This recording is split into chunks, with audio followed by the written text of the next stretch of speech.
नमस्कार। आज के वीडियो लेक्चर में हम रेड डाटा बुक अथवा लाल आंकड़ों की पुस्तक के बारे में जानकारी प्राप्त करेंगे। यह इकोलॉजी के तहत एक बहुत ही पॉपुलर टर्म है। दी गई स्लाइड में आप IUCN के द्वारा तैयार की गई IUCN plant red data book देख पा रहे हैं। तो जानकारी प्राप्त करते हैं। सर्वप्रथम तो देखते हैं कि इसे रेड डाटा बुक क्यों कहा जाता है और यह किसके द्वारा प्रिपेयर की जाती है। रेड क्योंकि इसका रंग लाल है, लाल रंग खतरे की निशानी होता है। डाटा क्योंकि इस बुक के अंदर संकटग्रस्त तथा खतरे में आई प्रजातियों के बारे में सूचना प्रदान की जाती है, और बुक क्योंकि यह एक पुस्तक के रूप में संकलित की जाती है, अतः इसे रेड डाटा बुक के नाम से जाना जाता है।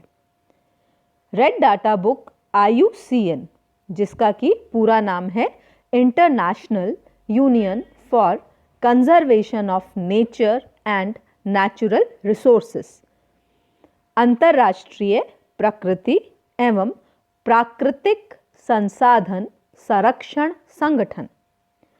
यह अंतर्राष्ट्रीय स्तर पर प्रकृति एवं प्राकृतिक संसाधनों के संरक्षण हेतु गठित किया गया संगठन है। इसी IUCN के द्वारा ऐसे प्लांट व एनिमल स्पीशीज जो कि एक्सटिंक्शन का अथवा अस्तित्व का खतरा फेस कर रहे हैं, उनका डाटा एक रेड लिस्ट के रूप में पब्लिश किया जाता है, जिसे कि रेड डाटा बुक या लाल आंकड़ों की पुस्तक कहा जाता है। रेड डाटा बुक या रेड लिस्ट सर्वप्रथम 1963 में पब्लिश होनी शुरू हुई थी।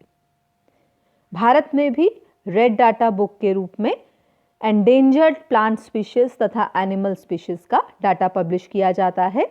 यहाँ मैं आपको एक बात बता दूं, प्लांट्स का व एनिमल्स का डाटा अलग अलग रेड डाटा बुक में पब्लिश किया जाता है।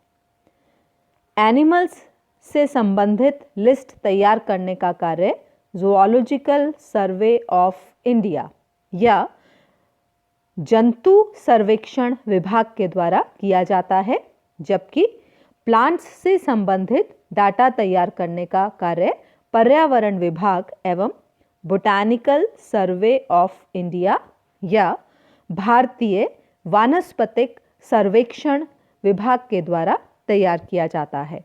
तो इस प्रकार एंडेंजर्ड प्लांट तथा एनिमल स्पीशीज को रिप्रेजेंट करने के लिए IUCN के द्वारा अलग अलग रेड डाटा बुक्स तैयार की जाती हैं। अब हम देखते हैं कि इस रेड लिस्ट को तैयार करने का उद्देश्य क्या है।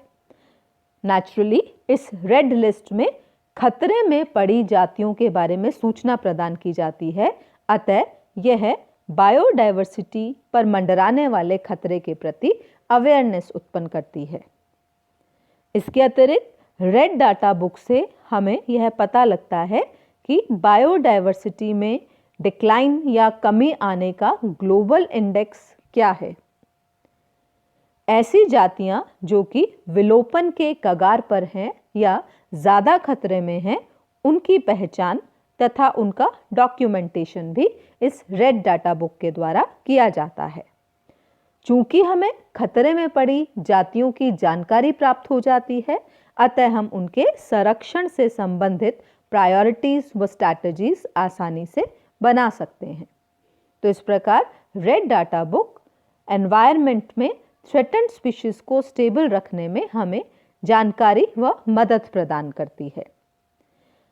अब हम देखते हैं कि रेड लिस्ट में कौन सी जाति को या कौन सी जातियों को सम्मिलित किया जाता है। तो रेड लिस्ट में जातियों की विभिन्न कैटेगरीज बनाई गई हैं, जिन्हें कि निम्न प्रकार से नाम दिए गए हैं। एक्सटिंक्ट या विलुप्त जातियां, एक्सटिंक्ट इन वाइल्ड। इसका क्या अर्थ है और दोनों में क्या अंतर है, यह मैं आपको साथ के साथ बता देती हूँ। विलुप्त का अर्थ है जो कि पूरे तरीके से विलोपित हो चुकी हैं, जिनका कोई भी लाइव या जीवित मेंबर उपस्थित नहीं है। जबकि एक्सटिंक्ट इन वाइल्ड का अर्थ है कि ऐसी प्रजातियां जो कि अपने नेचुरल हैबिटेट से तो पूर्णतः विलुप्त हो गई हैं, परंतु कैप्टिव्स के रूप में, जैसे कि बोटानिकल गार्डन या जू या किसी और सुरक्षित स्थान पर इनकी कुछ एक इंडिविजुअल्स या कुछ एक मेंबर्स जीवित रह गए हैं, तो इन्हें कहा जाता है एक्सटिंक्ट इन वाइल्ड, यानी अपने नेचुरल हैबिटेट से लुप्त। तीसरे प्रकार की जातियां हैं एंडेंजर्ड या संकटग्रस्त, जिनके बारे में हम आगे आने वाली स्लाइड्स में देखेंगे। चौथे प्रकार की श्रेणी है वल्नरेबल जातियों की, जिन्हें कि सुभेद्य जातियों के नाम से भी जाना जाता है। तत्पश्चात रेयर या विरल, फिर है इनसफिशिएंटली नोन या अपर्याप्त रूप से ज्ञात।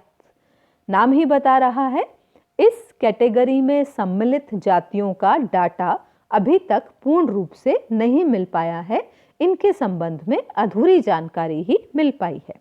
फिर है आउट ऑफ डेंजर, तो इस कैटेगरी में ऐसी जातियों को सम्मिलित किया जाता है जो कि पूर्व में तो खतरे में थी, परंतु संरक्षण के प्रयास के फलस्वरूप खतरे से बाहर आ गई हैं और आउट ऑफ डेंजर होने के कारण अब ये सेफ हैं। तो इस प्रकार रेड लिस्ट को तैयार करते वक्त इन सभी श्रेणी की जातियों को कंसीडर किया जाता है। यहाँ मैं पुनः आपको बता दूं, प्लांट स्पीशीज व एनिमल स्पीशीज दोनों की ही रेड लिस्ट अलग अलग तैयार की जाती है। बारी बारी हम खतरे में आई जातियां या थ्रेटन्ड स्पीशीज की बात कर रहे हैं, तो आइए सबसे पहले यह जान लेते हैं कि थ्रेटन्ड स्पीशीज कहाँ किसे जाता है। जैसा कि रेड डाटा बुक में पहले ही बता चुकी हूँ, international union for conservation of nature and natural resources या IUCN के द्वारा तैयार की जाने वाली पुस्तक है। तो IUCN के द्वारा ही प्लांट व एनिमल स्पीशीज को संरक्षण के उद्देश्य से कुछ श्रेणियों में बांटा गया है। क्लासिफिकेशन के दौरान कुछ मूलभूत बातों का ध्यान रखा गया है, जैसे कि जो भी जाति हम रेड लिस्ट में सम्मिलित करने जा रहे हैं उसके वर्तमान व पास्ट डिस्ट्रीब्यूशन को कंपेयर किया गया है। तो डिस्ट्रीब्यूशन में कमी देखने को मिल रही है, अतः उस जाति को रेड लिस्ट में सम्मिलित किया गया है। सिमिलरली स्पीशीज के नेचुरल हैबिटेट में कितनी कमी आई है या वह कितनी संख्या में उपस्थित है, यह क्लासिफिकेशन का दूसरा बेस होता है। तीसरा, समय के साथ साथ किसी भी जाति की पॉपुलेशन में या संख्या में अथवा डेंसिटी में कितनी कमी आ रही है। तो पॉपुलेशन डेंसिटी में कमी भी क्लासिफिकेशन का आधार है या थ्रेटन्ड स्पीशीज को वर्गीकृत करते वक्त ध्यान में रखा जाता है। चौथा, किसी भी जाति की बायोलॉजिकल तथा इकोलॉजिकल वैल्यू कितनी है, यह भी क्लासिफिकेशन का महत्वपूर्ण आधार माना जाता है। तो इस प्रकार इन सभी बेसिस को ध्यान में रखते हुए रेड लिस्ट तैयार की जाती है। यहाँ आपके सामने दिए गए चित्र में रेड लिस्ट कैटेगरीज में कौन कौन सी स्पीशीज को सम्मिलित किया गया है, यह बताया जा रहा है। तो मुख्यतः 3 कैटेगरीज या 3 श्रेणियां हमें नजर आ रही हैं, एक्सटिंक्ट अथवा विलुप्त, थ्रेटन्ड अथवा खतरे में पाए जाने वाली जातियां, लीस्ट कंसर्न या जिन पर ज़्यादा ध्यान नहीं दिया जा रहा। तो अब हम इन तीनों को ही अलग अलग देखते हैं। सबसे पहले हम देख लेते हैं एक्सटिंक्ट कैटेगरी को। एक्सटिंक्ट का अर्थ है विलुप्त होना। तो इस कैटेगरी में 3 प्रकार की स्पीशीज को सम्मिलित किया गया है।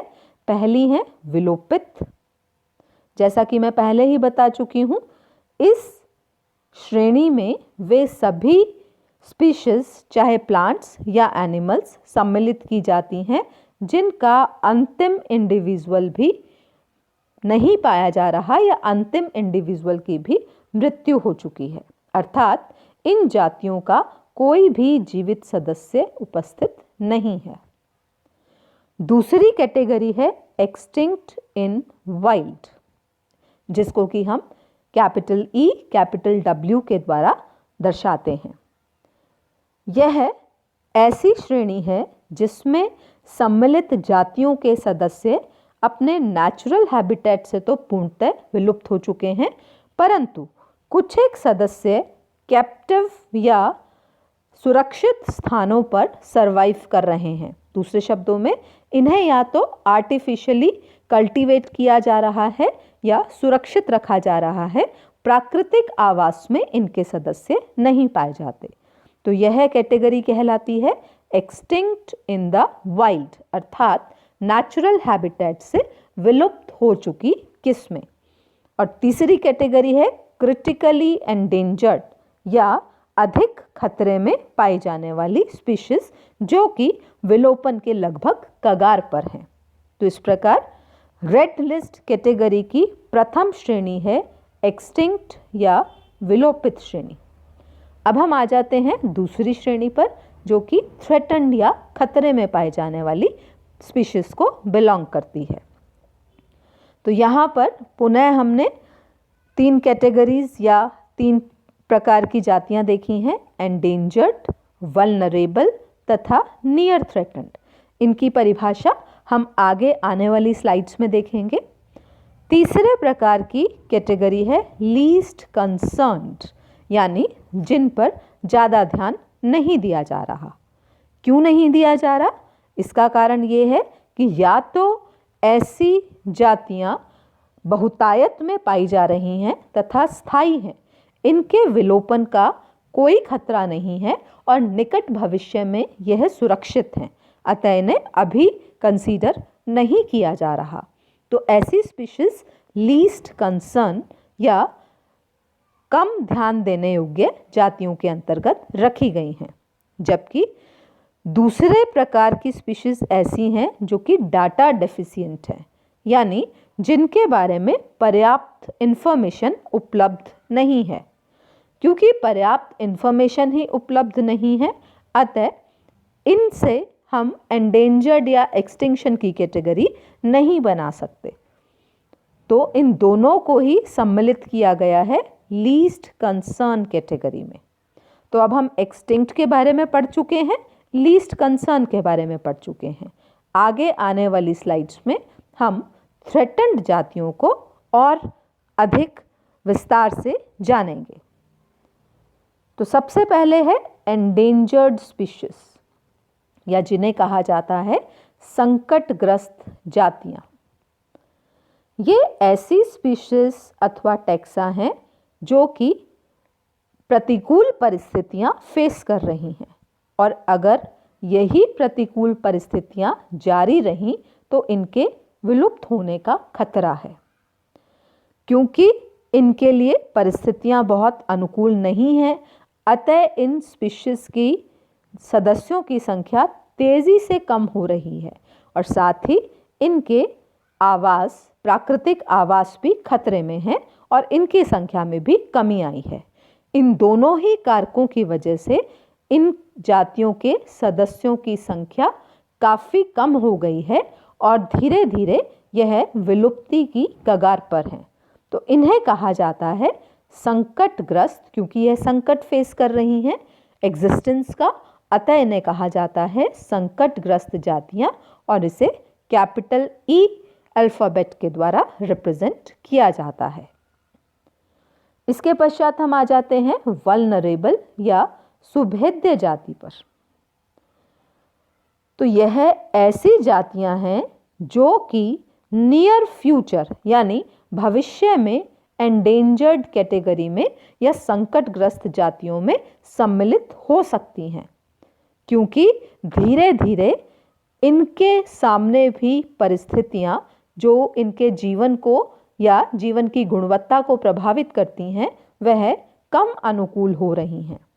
इनकी पॉपुलेशंस में भी कमी आ रही है और अगर इन्हें सिक्योर नहीं किया जाता या इनके संरक्षण की तरफ ध्यान नहीं दिया जाता तो शीघ्र ही यह वी यानी वल्नरेबल कैटेगरी से हमारी पिछली कैटेगरी जो हम देखकर आए हैं एंडेंजर्ड में शिफ्ट हो सकती हैं। तो इस प्रकार थ्रेटन्ड जातियों के अंतर्गत यह दूसरी कैटेगरी है, वल्नरेबल। इसके पश्चात हम आते हैं तीसरी प्रकार की स्पीशीज, जिन्हें की रेयर स्पीशीज, विरल जातियां या आर के नाम से रिप्रेजेंट किया जाता है। जैसा कि नाम ही बता रहा है, ये स्पीशीज काफ़ी स्मॉल पॉपुलेशन के साथ हैं, यानी रेयर हैं, विरल हैं। अभी वर्तमान में तो इन जातियों को कोई खतरा नहीं है, ना ही यह खतरे के लिए सुभेद्य हैं, परंतु इनकी संख्या इतनी कम है और ये एक लिमिटेड एरिया में या रेस्ट्रिक्टेड एरिया में पाई जा रही हैं। अतः अगर इन पर ध्यान नहीं दिया गया तो यह शीघ्र ही वल्नरेबल अथवा एंडेंजर्ड स्पीशीज की कैटेगरी में सम्मिलित हो सकती हैं। तो इसलिए रेयर स्पीशीज को भी हम थ्रेटन्ड कैटेगरी के अंतर्गत रखते हैं, क्योंकि इनकी संख्या कम होने के कारण इनके संरक्षण के प्रति ध्यान दिया जाना आवश्यक है। तो इस प्रकार आपने देखा तीनों कैटेगरीज एंडेंजर्ड, वल्नरेबल तथा रेयर थ्रेटन्ड के अंतर्गत सम्मिलित की जाती हैं। यहाँ पर मैं आपको एंडेंजर्ड स्पीशीज दिखा रही हूँ। यहाँ पर हमने एंडेंजर्ड एनिमल स्पीशीज कंसीडर की हैं। इंडिया का मैप आपको नज़र आ रहा है और अलग अलग स्टेट्स में कौन कौन सी एनिमल स्पीशीज खतरे में है वो आपको इस चित्र में नज़र आ रहा है। कुछ एक स्पीशीज के नाम मैं आपको बता देती हूँ। यहाँ पर आप देख सकते हैं ग्रेट इंडियन बस्टर्ड या लियोपार्ड कैट, बंगाल टाइगर, ये मैं ऐसे नाम ले रही हूँ जिनसे कि आप बहुत भली भांति परिचित हैं। एशियाटिक लॉयन, वाइल्ड एस, ये सभी की सभी जातियाँ एंडेंजर्ड है या खतरे में पाए जाने वाली एनिमल स्पीशीज हैं। तो आप इनकी एक लिस्ट तैयार कर सकते हैं, जिससे कि आपको उदाहरण के रूप में इन्हें लिखने में सहायता मिलेगी। इसी प्रकार अगली कैटेगरी में मैंने पुनः इंडिया का मैप लिया है और इसके द्वारा आपको यह दिखा रही हूँ कि जितनी भी कैटेगरीज हमने पढ़ी वो किस प्रकार अलग अलग स्टेट्स में डिस्ट्रीब्यूटेड है। यहाँ पर आप अलग अलग रंगों के डॉट देख रहे हैं, अलग अलग रंगों के डॉट्स आपको नज़र आ रहे हैं। हर एक रंग का डॉट एक विशेष प्रकार की प्रजाति को रिप्रेजेंट कर रहा है। जैसे कि रेड कलर खतरे का निशान है, यह क्रिटिकली एंडेंजर्ड या अत्यधिक संकटग्रस्त जातियों का सूचक है। ऑरेंज कलर एंडेंजर्ड या संकटग्रस्त जातियों को दिखा रहा है। येलो कलर ऐसी प्रजातियों को दिखा रहा है जो कि अगर नहीं संभाला गया तो शीघ्र ही संकटग्रस्त हो सकती हैं। ग्रीन कलर ऐसी जातियों को दिखा रहा है जिनके बारे में अभी चिंता करने की आवश्यकता नहीं है, यानी लीस्ट कंसर्न्ड स्पीशीज। तो यह आपको कंसेप्ट क्लियर करने के लिए था यह चित्र कि किस प्रकार से अलग अलग कैटेगरीज रेड लिस्ट के अंदर बनाई गई हैं। यहाँ पर मैंने आपसे एक लिस्ट शेयर की है जो कि इंडिया के रेड लिस्टेड प्लांट्स को दर्शा रही है। तो यहाँ पर आप देख सकते हैं कुछ प्लांट स्पीशीज हैं, जैसे कि बार्लेरिया। कैसे दिखाया जाता है रेड लिस्ट में, यहाँ पर मैं आपको बता रही हूँ। इसकी फैमिली एकेंथेसी कहाँ पर डिस्ट्रीब्यूटेड है, तो हम स्टेट का नाम देख पा रहे हैं, महाराष्ट्र में डिस्ट्रीब्यूटेड है। और इसका क्या स्टेटस है, तो यहाँ पर आप देख रहे हैं आर, यानी यह रेयर स्पीशीज के अंतर्गत है। तो इस प्रकार विभिन्न पादप जातियों को अलग अलग कैटेगरीज के अनुसार विभाजित करके रेड लिस्ट तैयार की जाती है और इस रेड लिस्ट के आधार पर ही रेड डाटा बुक का निर्माण किया जाता है। तो मुझे लगता है कि उपरोक्त लेक्चर के द्वारा आप रेड डाटा बुक तथा इसे तैयार करने के प्रोसेस व थ्रेटेड स्पीशीज या खतरे में पाए जाने वाली जातियों के बारे में भली भांति समझ चुके होंगे। थ्रेटेंड स्पीशीज में पुनः मैं आपको रिवाइज करवा दूं, 3 कैटेगरीज यानी एंडेंजर्ड, वल्नरेबल तथा रेयर 3 कैटेगरीज की स्पीशीज को सम्मिलित किया गया है। धन्यवाद।